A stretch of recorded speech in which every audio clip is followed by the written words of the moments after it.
Today, we'll be taking a look at the condenser fan motor on this Whirlpool top freezer refrigerator.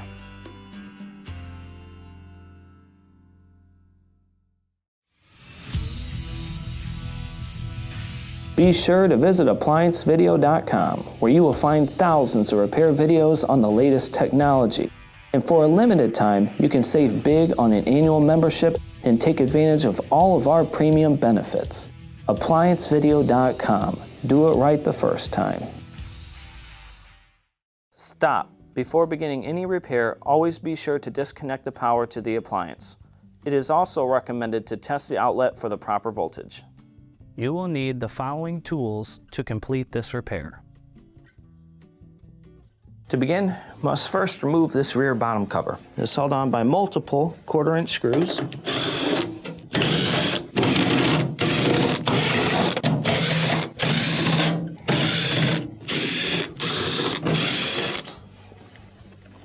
And that should be all of them. We're going to pull out on the cover. Nope, we have one more at the top there.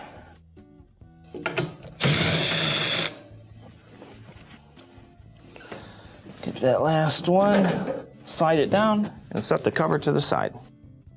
Now that we have the back panel removed, we have clear access to our condenser fan motor down here. Now the main reason why we would need to replace your condenser fan motor is if it is not running, thus causing the refrigerator to not cool well.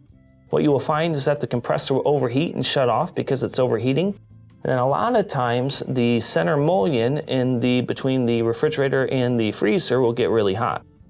If this is not running, it will need to be replaced. Now in order to replace it, we will pull down on the drain tube and pull that out just to give us a little bit more room. Now we are going to use a screwdriver to get inside, and we are going to remove these 1/4-inch screws that are holding on the condenser fan motor. Get the first one out here. We can hold the fan motor while we get the second. Pull that out. Okay, now we need to unplug the fan motor. You'll reach inside, pinch the Molex, and you're gonna have to kind of pull it out. There we go. Pull out on the fan motor. You'll need to pull the blade off. Just start to push and separate. Make sure you do not damage your blade. Pull that off and set the motor to the side. When installing a new fan motor, first we will reinstall the blade. It can only go on one way. Make sure you put pressure on the housing and not the blades to secure it. And then what we're going to do is bring it into place. And prior to reinstalling the wiring, I'm just gonna go ahead and reinstall some of these screws. So we'll get it in here. Gonna bring my hand back and run a screw in and just start to thread it just a little bit.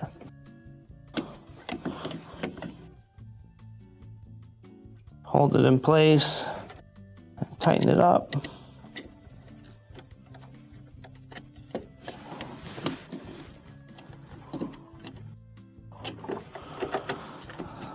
Now, we're still able to move it some.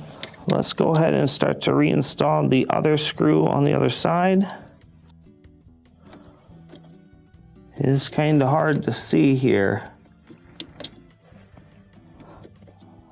but you should feel it thread.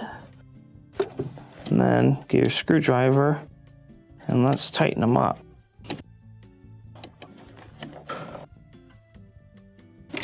Once we have that tightened up, let's reinstall our wiring. Next, we'll reinstall the drain tube. When doing so, let's go ahead and bring it where the drain tube is going in the pan. Hold on to the top portion, slide it in, maneuver it so that it is draining into the pan. Now we can reinstall the back panel. When reinstalling the back cover, first we're going to slide in the side with the power wire, and then bring this up over the valve. Just kind of drop it in place here. Then We're going to start on the top. Get a couple of these screws.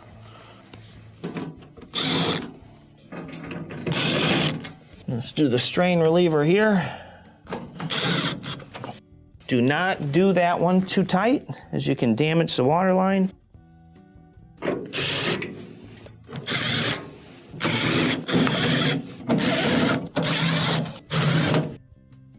And this will complete your repair.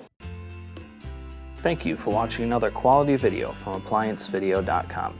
If you found this video helpful, make sure you click the like and subscribe to our channel.